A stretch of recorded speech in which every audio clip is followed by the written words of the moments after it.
Assalamualaikum warahmatullahi wabarakatuh. Perkenalkan, nama saya Merlin dari SMP Negeri 3 Lili Rilau yang mengajarkan pendidikan agama Islam dan budi pekerti. Dan mari kita simak video saya mengenai materi Bani Abbasiyah. Daulah Abbasiyah merupakan kelanjutan dari pemerintahan sebelumnya, yakni Bani Umayyah. Pendirinya ialah Abdullah As-Saffah bin Muhammad bin Ali bin Abdullah bin Abbas. Daulah ini berkuasa kurang lebih 508 tahun. Selama kurun waktu tersebut, peta pemerintahan menurut para sejarawan terbagi dalam 5 periode. Pada periode pertama, yakni periode pengaruh Arab dan Persia pertama. Periode kedua, periode pengaruh Turki pertama. Kemudian periode ketiga merupakan masa kekuasaan dinasti Bani Buwai dalam pemerintah Khalifah Abbasiyah. Pada periode keempat, masa kekuasaan Daulah Bani Seljuk dalam pemerintahan Khalifah Abbasiyah. Dan periode kelima adalah masa kemunduran, yakni invasi dari bangsa Mongol. Selama periode tersebut, Bani Abbasiyah mengalami pergantian kepemimpinan sebanyak 37 kali, yakni mulai dari Abdullah As-Saffah sampai Abdullah Al-Mu'tasim sebagai khalifah terakhir. Daulah Abbasiyah pada awalnya berpusat di Al-Hashimiyah dekat Kufah. Namun untuk menjaga stabilitas negara dipindahkanlah ke Baghdad pada masa khalifah kedua, yakni Al-Mansur pada tahun 762 Masehi.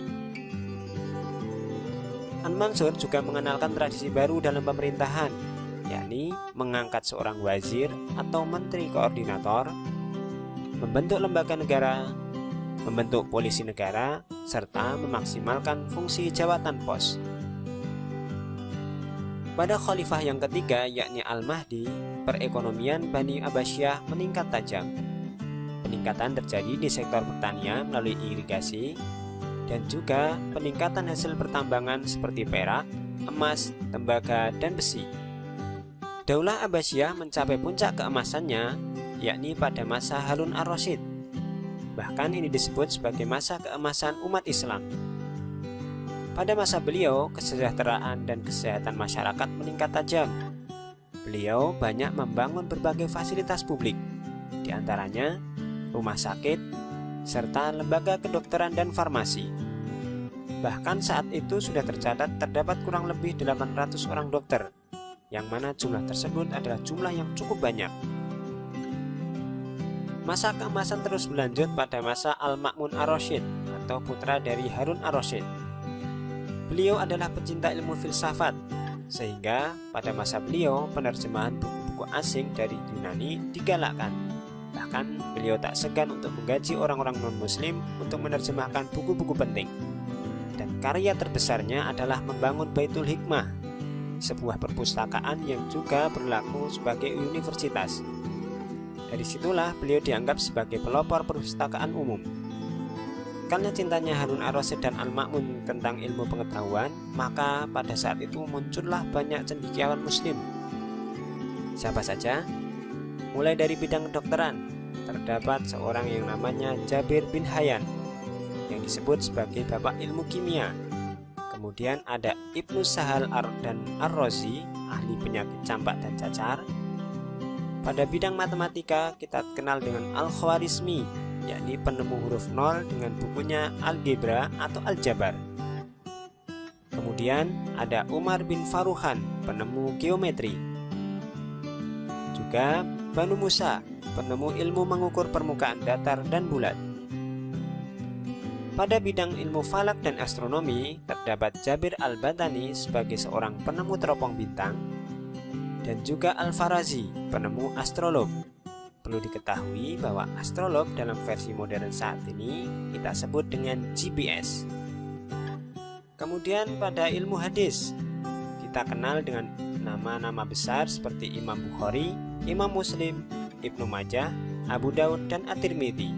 Semua adalah perawi hadis terkenal yang mana karya-karyanya masih menjadi rujukan sampai saat ini. Kemudian pada bidang ilmu fikih, kita kenal para fuqaha, di antaranya Imam Abu Hanifah, Imam Maliki, Imam Syafi'i, dan Imam Ahmad bin Hambal. yang mana mereka adalah ahli fikih dunia. Dari karya-karya mereka lah kita mengetahui bagaimana tata cara beribadah dengan benar yang diajarkan oleh Rasulullah Shallallahu Alaihi Wasallam. Nah, itulah mereka, para cendekiawan Muslim yang karyanya diakui dunia. Mereka memang bukanlah pencipta teknologi yang canggih seperti sekarang, tapi dari mereka lah cikal bakal kemajuan ilmu pengetahuan dan teknologi yang ada saat ini. Karya-karya mereka diterjemahkan oleh orang-orang barat, dipelajari dan kemudian dikembangkan hingga terciptanya teknologi-teknologi yang modern. Pertanyaannya, dapatkah kita merebut kembali kejayaan umat Islam seperti saat itu? Semua jawabnya tergantung kita. Tinggal kita mau atau tidak untuk terus belajar dan terus mengembangkan diri.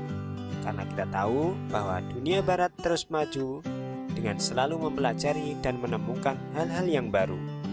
Semoga video kali ini memberikan manfaat dan semangat kita untuk terus belajar. Wassalamualaikum warahmatullahi wabarakatuh.